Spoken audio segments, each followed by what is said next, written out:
Hey everyone, it's Christy from Green Eyed Tarot, and today I'm here just to film sort of an October reflections and a look ahead to November video. So sort of like a combination of favorites and a reflection on my tarot practice and my spiritual practice from the month of October, and sort of the decks and things that I'm going to be using for the month of November.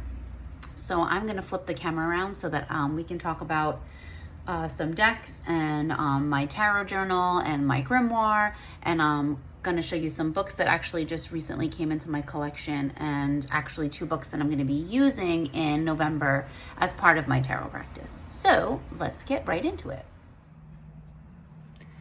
Hi again, everyone. So one of the biggest reflections from the month of October was my participation in the Season of the Witch Tarot Challenge, which was put out by Lion Hearts on Instagram. I'll definitely link his Instagram below because he comes up with the most amazing tarot challenges every single month, and they're usually really in-depth, and sometimes it can be really difficult to stick with them. I know I struggle sometimes with making sure I do every prompt and reflecting on every prompt. So I'm pretty proud of myself because actually this month I managed to, I think, only miss 1 day of prompts. I actually pulled the card for the prompt, but I didn't journal about it. I got sidetracked and I wasn't able to, but I'm really excited that I was able to pretty much hit every single prompt and journal and reflect on every single card. So it was a really great deep dive into my tarot practice. And it's just an amazing tarot challenge for the month of October. It was perfect. So it's called Season of the Witch Tarot Challenge. And I didn't write out everything because it's a really long, almost written like a poem. Amazing, all the prompts, but so I didn't write everything, but I did write the basic questions that were for each day. And every sort of set of questions had like a title. And so the first ones were like, what will October bring for me? Show me where I need to go. How or where should I begin? There were some really great prompts towards the end of the month for just reflecting on sort of ancestor work. Like also, what does my inner child need this Halloween? Show me how to prepare for this Samhain. What wisdom can witches of old provide? Which I love that one. And shareth your wisdom from somewhere beyond. So these are sort of prompts to connect with ancestors or guides. So it was just a really great experience. And I used a couple of different decks. For the majority of the tarot challenge, I used this deck. For most of the month of October, and it's in this really cute bag made by Moonlit Faye. I'll also try to link her Instagram as well, because she makes these amazing tarot bags, all different ones. I have sort of the wrap ones. This is one with a little button, and it has a witch and a cat on it, so I don't know if anyone can guess what's in here, but it's the Everyday Witch Tarot. So I pretty much use this throughout the entire month. Doing the Season of the Witch Tarot Challenge. I don't know, something just makes me pull this deck out every October. It definitely gives me Halloween vibes because of the black cats and the brooms and the traditional witches with their striped stockings and their pointy hats. But this deck is such a good reader, and it provides such wonderful readings for me in the month of October, especially for this challenge. So I did use this throughout most of the month for a lot of the prompts, because it's just a great deck. Like I said, it's a great reader. It never really fails. It's really whimsical, and it sort of brings me back to my childhood, and it really just gives me all those Halloween witchy vibes. And so I just thought it was perfect for using for this Season of the Witch challenge. But it really did provide great readings, and I really absolutely love this deck, and it's one that is just a workhorse for me, not just around this time of year, but especially around this time of year.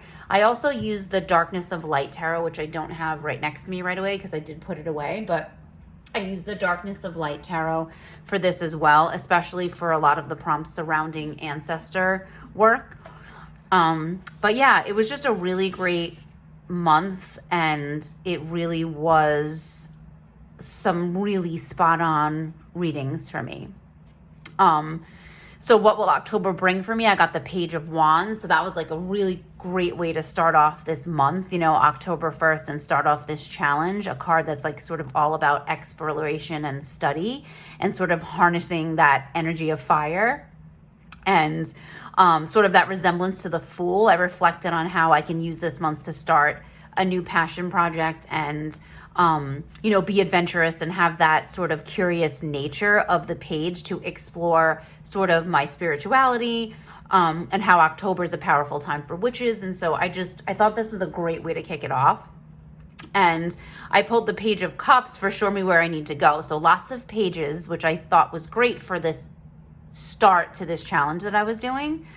And the Page of Cups I always see as an apprentice to the High Priestess. So I really kind of took that as like diving into my subconscious, and like sort of getting to the root of my emotions and emotional triggers for me, and going deep and doing that shadow work and exploring what lies just beneath, and always learning and studying and just ever being that student, which I am. I'm constantly learning new things. I always want to learn new things. So this was a great way to kick off this challenge. I loved the prompt, What Magic Sleeps Inside of Me, because I got the Empress, which is amazing, this incredible feminine power. And I usually feel that power the most around this time of year, starting in October through November through December and the winter months. I always talk about how I have a winter soul. I identify with the crone archetype greatly. So I feel incredible feminine power around this time of year. So I love sort of this Empress energy, the combination of the 1 and the 2, the Magician and the High Priestess, and this sort of voice of the goddess. I just was so excited to pull the Empress card. It was such a powerful card to get for that What Magic Sleeps Inside of Me prompt. I got the Page of Cups again. Really in the second, sort of like section of the challenge, I pulled the Page of Cups and the King of Cups. So lots of cups coming up. Like I love, like I said, that page energy. What I send forth comes back to me. That was amazing because it was the power of 3, sort of that rule of 3. And I pulled the Knight of Coins, the Ace of Cups, and the 5 of Wands. And I just really kind of reflected on creating conflict for the sake of having conflict, and how that will come back to me as unnecessary drama, which again, another powerful sort of realization for myself. But that if I send forth that love and that sense of joy, that Ace of Cups energy, I will experience an overflowing happiness. And that love underpins everything, and sort of keeping love at the root of all things will sort of definitely bring that joy into my life. And that I must be aware of becoming too stuck in practical things. I'm going to lose sight of that meaning of life and overlook that magic that's all around me. And that being grounded without, the magic in the earth, will leave me feeling stuck. So just some really powerful energy surrounding this Season of the Witch Tarot Challenge. I loved this prompt, by nurturing this, then I will find this. And I actually used an oracle deck for this prompt. I used the Earthly Souls and Spirits, which is like my favorite sort of witchy oracle deck to use in October. I use it every year. It was amazing alongside the Everyday Witch Tarot. So I pulled Wisdom. So by nurturing wisdom, then I will find spontaneity, which I love. So I took that as to mean to nurture those relationships with ancestors and to seek out the wisdom of the ages. And now when that veil is thinning during this Samhain season, I have an opportunity to connect with my ancestors to see how they'll guide me.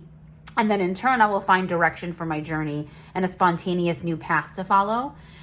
So I thought that was really powerful in terms of the message of wisdom. And I always think of wisdom as sort of a collective wisdom from my ancestors.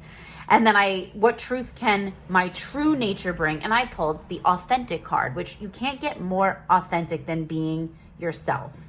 So nothing is more true than being your authentic self. So I thought that authenticity comes from self-acceptance and embracing all the parts of me and the light and the shadows. And so I just love that I pulled that authentic card from the Earthly Souls and Spirits Oracle. So just this challenge was amazing. Really, really powerful insights. Towards the end of the challenge is when we started, again, those prompts really started to bring me the ancestor prompts and like that connection to ancestors and how I can work with that wisdom. So it was really powerful because I did get some really powerful card pulls. I loved What Does My Inner Child Need? And on this Halloween, I pulled the Page of Pentacles. And I just kind of took that message as sort of getting lost in being a student, to continue to pursue topics and ideas that really fascinate me, and to just embrace the wonder of learning new things. Like I said, I love learning new things. I feel like I'm always learning. And so that was sort of like the acknowledgement for my inner child to just kind of always, continually be doing that, because I think that really feeds my inner child a lot, sort of always being a student. And then I pulled some really powerful, like I said, cards at the end when we were talking about that ancestor work. So, and the prompt, can you give me guidance or none at all? I pulled the Three of Swords, which we know is such a heartbreaking card, literally. But I took the message as taking the pain deep inside, and that it can be transformed by courage and by love. And I can turn pain into joyful memories, and that sorrow should not be pushed away, but I should like accept it and really just take it into myself. And that pain and heartbreak are part of life and death. So I really thought that was sort of, again, a powerful message. And then for what part of you lives on in me, I got the Chariot. And actually I was using my favorite deck of all time, which is the Tarot of the Hidden Realm. And I pulled the Fairy Stallion, which is the Chariot. And what a powerful, powerful card, because the Chariot represents power and willpower. And I feel like my ancestors live on in me via my beliefs and temperament and my personality, my abilities, just that I absorb and integrate all of these lessons from my ancestors. And now I, kind of use my sheer willpower and my control to direct my own life. So it was just a great month of card pulls, a lot of great insights. I really enjoyed the decks I worked with. Like I said, the Everyday Witch Tarot, the Darkness of Light Tarot, the Earthly Souls and Spirit Oracle. They were absolutely amazing. Great readings. So I look forward to sort of kind of moving on for November, and just sort of right now I'm researching what I might want to do. I've been kind of looking at some challenges. Obviously, we're already into November, and that's okay. Some of these tarot challenges are really in-depth and require a lot of time and energy. And this month I was really busy at work, really sort of feeling that burnout from work. And so, I'm giving myself a little bit of a break, maybe start mid-November and kind of figure out what I want my tarot practice to look like going forward for the month of November. And then I'll get that all set up in this journal that I'm using for my tarot. So as far as decks that I'm going to use in the month of November, this was tricky because I've been really enjoying, like I said, that Everyday Witch Tarot. So I'm kind of sad to put it away. But for the month of November, I am going to sort of dive a little deep into the Vision Quest Tarot. I spoke a little bit about this in a previous video, and just about this deck. I haven't really used it much since I got it, because I was really waiting for this time of year to use this. Because, Thanksgiving and that Thanksgiving holiday is a very problematic holiday in North America, especially. Obviously, we celebrate Thanksgiving differently than other countries. And I feel like for us here in the United States, there's just a lot of feelings and just when you reflect on what Thanksgiving really is and what it's representing, and how we really shouldn't be celebrating sort of the colonization of a land that belonged to others. So I really want to connect with that Indigenous, Native American energy and really sort of come to understand, especially the native peoples that lived where I live right now. So I know a little bit about the indigenous people who inhabited this particular land in New York. I do know what tribes, lived here. I do want to sort of dive a little bit deeper and learn more about them. And I just feel like diving deep into this deck will sort of connect me to that energy of the ancestors of my land, not necessarily my ancestors, but the ancestors of the land I live on. And I feel like this will be a great deck to do that with. It's really beautiful. Its imagery is very beautiful. This is the only sort of Native American indigenous deck that I own.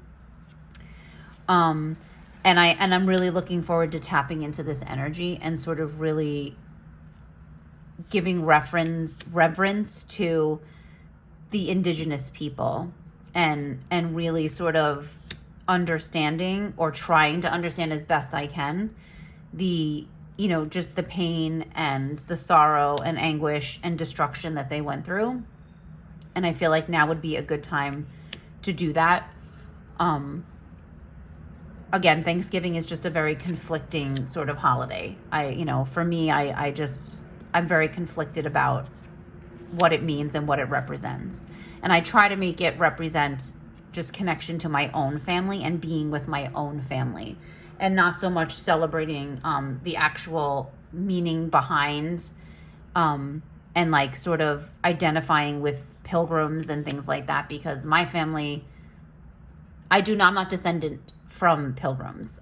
Because of the genealogy I've done in my own family, I know that my family came here through Ellis Island from different parts of the world. So I don't identify with, early settlers of the United States. But I do want to try to identify with the indigenous and native population where I live in the country, and just sort of connect with their energy. And I just think this deck is really beautiful. I'm really looking forward to working with it and just sort of seeing what messages I get and sort of diving into this energy this time of year, excuse me. So this is the Vision Quest Tarot. So I'm definitely going to be working with that in the month of November. And then the other deck that I will be working with is this masterpiece here, the Somnia Tarot. I don't really need to say much about this deck because I filmed a deep dive of it. I adore it. I think it's brilliant in all of its forms and all of its meaning and its depth. And actually there's an illustrated edition coming out. I believe the creator Nicholas Bruno just announced a pre-order for that in the next coming days, so I will definitely be jumping on that one. It is an illustrated version of the deck. I feel like nothing will really compare to this photographic version of the deck, but I will be diving deeper into this and all of the archetypes that it represents.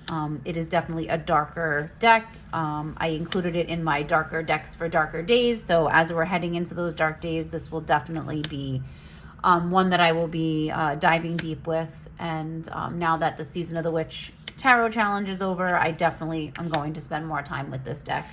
I am super excited. I have the big guidebook. It's very meaty and just filled with beautiful insight from the creator. So I am really looking forward to diving deep with the Somnia Tarot. So let's see. So that's what's sort of coming up in November. For decks, I think those are the mostly what I'm going to be working with. I also decided for Oracle. I don't work with Oracle decks that much. I feel like I've talked about that before, but I really wanted to pull out the Sacred Forest Oracle because I actually featured this as well in my darker decks for darker days.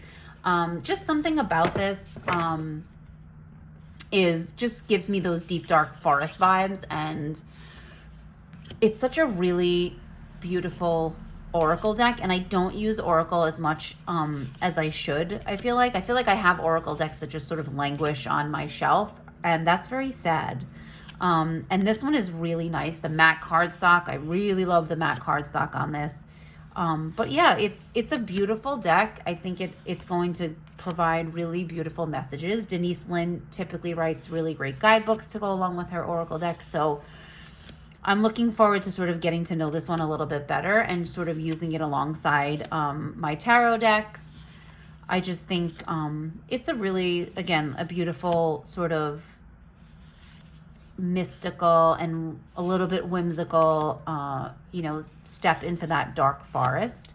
I'm thinking of doing a deep dive of the Forest of Enchantment, because that's another one that I just absolutely adore. And I feel like I've used this alongside that before in the past, and it's amazing. So I feel like a nice combination, a nice dive into the dark forest is something that I'm definitely toying with. I feel like I want to do that. It's that time of year, and I don't know, the deep dark forest is calling me. So I feel like I might want to do a deep dive into the Forest of Enchantment. So I'm toying with that one, but I'm definitely going to use the Sacred Forest Oracle regardless.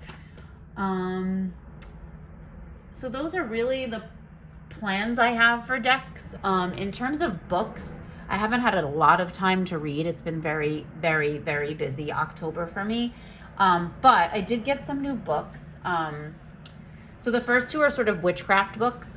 This one my partner actually bought for me, which I thought was very sweet of him. He bought it home one day, and he just presented it to me as a little surprise after work. So it's called Backyard Witchcraft, the complete guide for the green witch, the kitchen witch, and the hedge witch. So it's perfect for me because I sort of find myself a mishmash of all of those things. I consider myself a hearth witch. At heart, I consider myself a hearth witch, but I sort of dive into the practices of all of these and do a little bit of green witchery, and I definitely do kitchen witchery. And I do love working with sort of spirits and elementals and fairy and fae energy and just spirit guides. And so I definitely see myself as a little bit of a hedge rider, sort of working in those liminal spaces. So this book is, it's really beautiful. It's beautifully produced. It's in full color. I'm looking forward to sort of diving into it. And sort of kind of seeing what it has to offer. I feel like it definitely would be a good book for beginners, but it's really beautifully illustrated. I sort of love this right here when I opened it and I saw the fox and this sort of crone looking figure, a figure with wrinkles like me, and someone who reflects more of someone who's closer to my age. So I did really sort of like that. And I was struck by that. When I did open this book, I sort of love that, she has gray hair. And like I said, she looks like she's a little older. She has some wrinkles. So I definitely identify, but I don't know if you can see, there's also this little mouse, which is like just the cutest thing. So it's a beautifully illustrated book from what I've seen. I've only really flipped through it.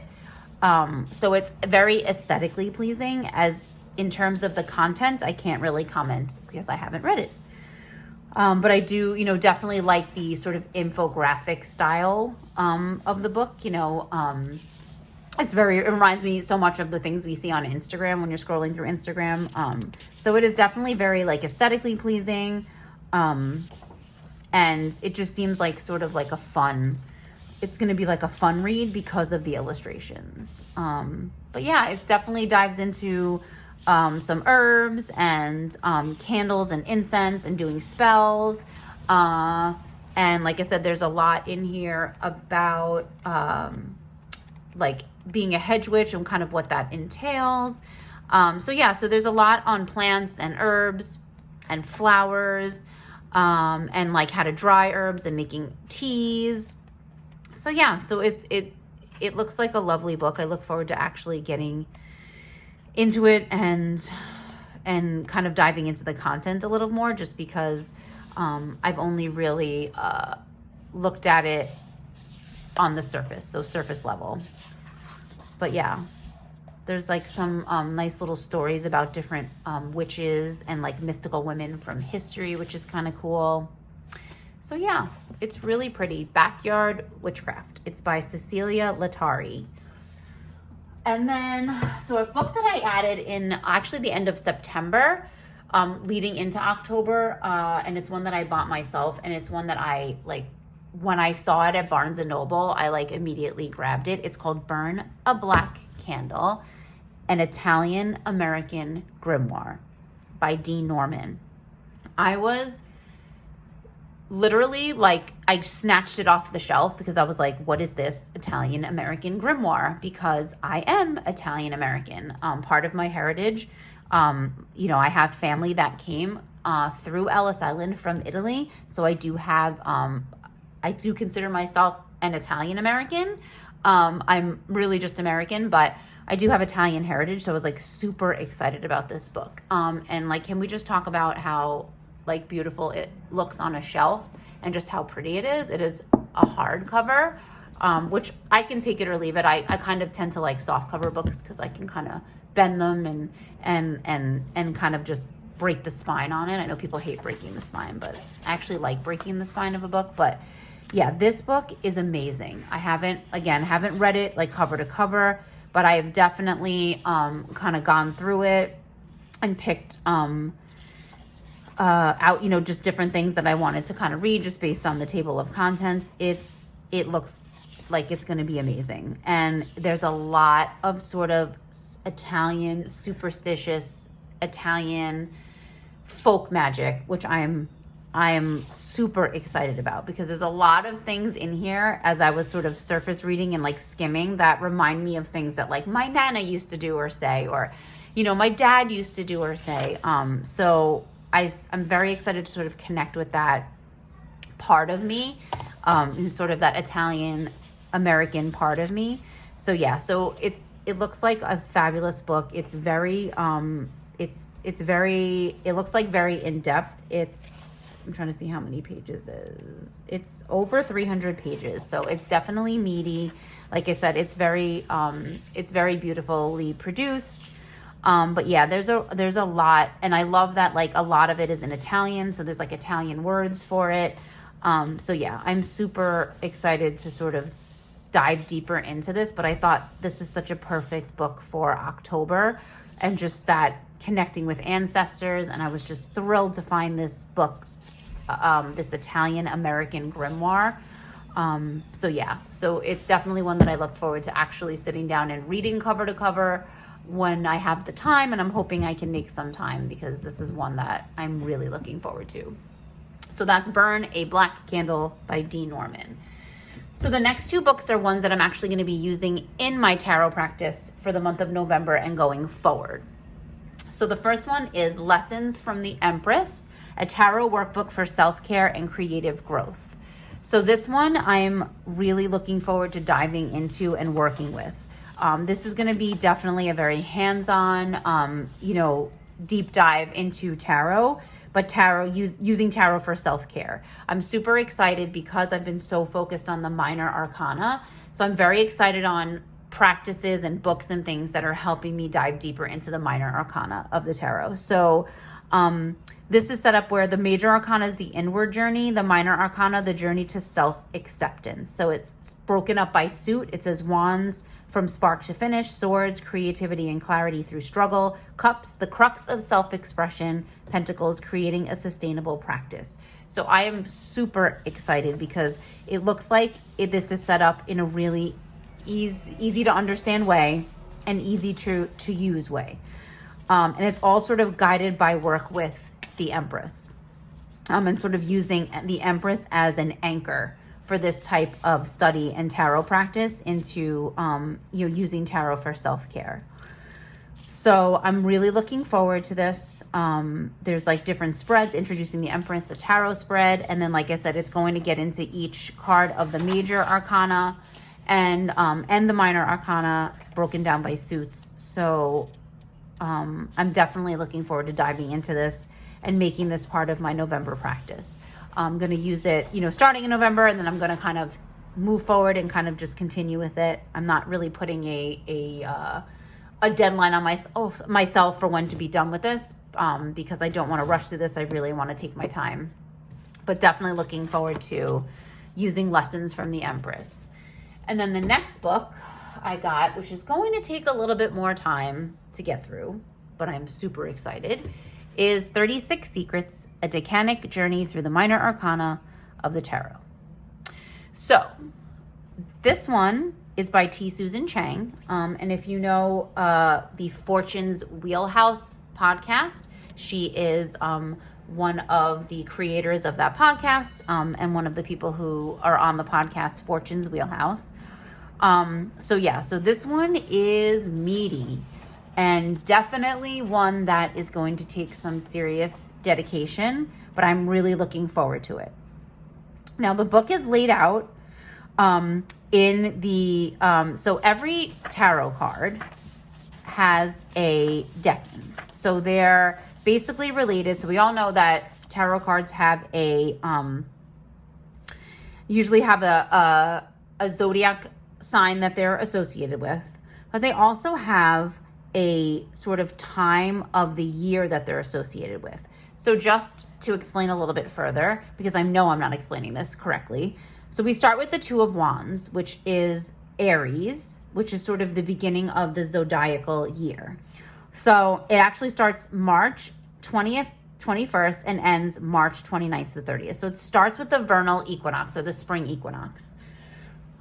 So I'm trying to decide if I want to wait and start in March, which seems like a long time away. And I don't know if I want to wait. I'm pretty impatient and I'm not sure I'm going to want to wait that long, but I'm trying to decide if I'm going to start in March or start now, in which case I can just flip to the deck-in and start at the start of the next one. So I'm kind of like going back and forth, but I plan on either starting it in March and starting from the beginning, or just kind of starting in the middle and doing it that way, which I think will be fine. I feel like any way that I want to do this, but either way, it's going to take some study and some dedication. But I'm really looking forward to it.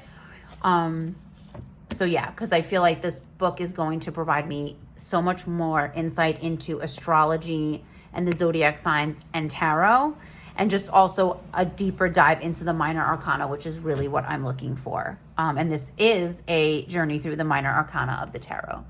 And the author talks about how she came up with so many different realizations and had so many wonderful experiences and just revelations about her walk through the minor arcana. So I'm really looking forward to it. Okay, so that's pretty much what's coming up for my practice in November. As far as new decks, I haven't really gotten any new decks into my collection recently, only a few. I'm really trying to cut down on my deck collecting and acquiring new decks. I really want to focus on using the ones that I have, but I did get two recently that are not new. They're new to me, but these are definitely not new decks. But I did get a copy of the Moonchild Tarot, and this is secondhand. So I bought this actually from Bonnie at Old Soul Mermaid. I will definitely link her YouTube channel in the description box. She's Old Soul Mermaid. And she did a big deck declutter, and she listed her decks for sale. Actually, she posted a Shop My Decks video, and I reached out to her, and this was still available. So I got the Moonchild Tarot, which I've sort of had my eye on for a while, but really just never, I don't know. I just never went ahead and did it. I don't know really what was stopping me. I wasn't 100% sure that this is like artwork that I can connect with. So, but now that I have it, I'm really happy that I got it. It's beautiful cardstock. I love the matte cardstock. It's a little bit bigger, obviously, so shuffling is going to be a little bit difficult, but that's not a deal breaker for me at all. But I am really liking the artwork. The more I flipped through it, I was like, yeah, I definitely made a good decision. This is one that's going to, again, take a lot of study, and I plan on pulling this out towards late spring, early summer, because it's definitely giving me those vibes. Something about it is giving me summer vibes. It's got very like soft pastel colors. That could be it. But it also just is giving me sort of a, I don't know, desert vibe, just warmer climate type of vibe. So I'm going to look forward to pulling this out and doing a deep dive of this in the late spring, early summer. But this is the Moonchild Tarot. I'm sure all of you are very familiar with this deck, but it is new to me. So I'm excited to get to know it. And again, like I said, I'm going to pull it out in next year in the spring and just kind of see how it goes. I'll probably definitely film a deep dive video because I'm really trying to just deep dive into the decks that I have and really, you know, get to know them better. And so I'm excited that I got that secondhand and at a great price. And then the other tarot deck that I got, which I actually just got yesterday, the only new deck that I've gotten, I haven't really gotten any new decks recently. And again, I'm very late to this party, and this is not a new deck in any way, shape, or form, but it is the Robin Wood Tarot. So this is one that I've just sort of kind of had my eye on. It's been around for so long, and I've gone back and forth, and I'm like, you know, do I really need it? Probably not, but I don't know. I saw it in a little metaphysical shop that I went to yesterday, this great little shop that's on Long Island called A Time for Karma. And I went there yesterday, and they have a whole bunch of texts. And you know what? I said, look, the Robin Wood Tarot, I mean, if it ever goes out of print, I'm probably going to be sad that I didn't get it. So I just went ahead and scooped it up. And again, I'm kind of excited to just work with it. It was fun to just sit on the couch and sort of flip through them and like look at all the images. I do really like this High Priestess card. She's like got very hippie vibes, like 70s vibes, and I kind of love it. But yeah, I just sort of flipped through the cards. It was really fun. It seems like a really nostalgic deck, and because I know it's been around for a while. You know, it's a classic. It's still in print, so you know that definitely sort of speaks volumes, and that it's a classic. But yeah, it's definitely vintage and has that, you know, that vintage feel, but I'm happy I got it because I feel like I just wanted it to be part of my collection, and I really do want to work with it and want to use it. I feel like this is kind of one of those decks that I could just pull out. I really sort of love this Wheel of Fortune card. I love it with sort of these, you know, like you can see the wheel going, and like you're happy, and up, you're worried, now you're sad, now you're just completely distraught. That wheel kind of turns, and sometimes you're on top and sometimes you're being crushed by it. So I do love that imagery. But yeah, I'm looking forward to just pulling it out and working with it, like kind of just doing some like one card pulls. And I just feel like this is kind of one of those decks that you can just use on an everyday basis. And just can be used at any time of year, and will just be like sort of a fun reader because it is a Rider-Waite-Smith clone. So yeah, so I'm looking forward to using the Robin Wood Tarot. Again, not a new deck at all, but new to me and new into my tarot library.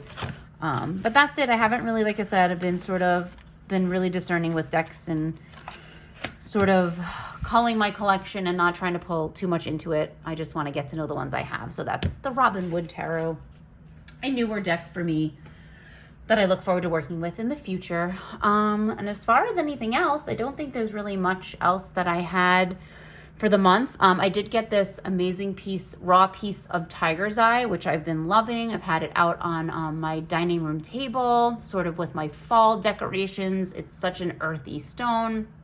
I really tend to love raw stones, so stones in their raw forms. I don't know. And this is just a big hunk, and I know it's hard to see on camera, but there's this there's this band of just sparkly gold. I love Tiger's Eye. It's such a grounding stone. Such an earthy stone, and so yeah, I've been loving that. And then I also got this. I got this at the middle of September. This Sardonyx sphere, which is just gorgeous. I usually don't buy spheres, but this one just really called to me, and it's just a beautiful stone for the fall. It's got those like orangey, fiery colors. It's just a gorgeous stone, sort of a stone of protection, a stone of strength. And just perfect for this time of year. And I really do love the sphere. It's beautiful.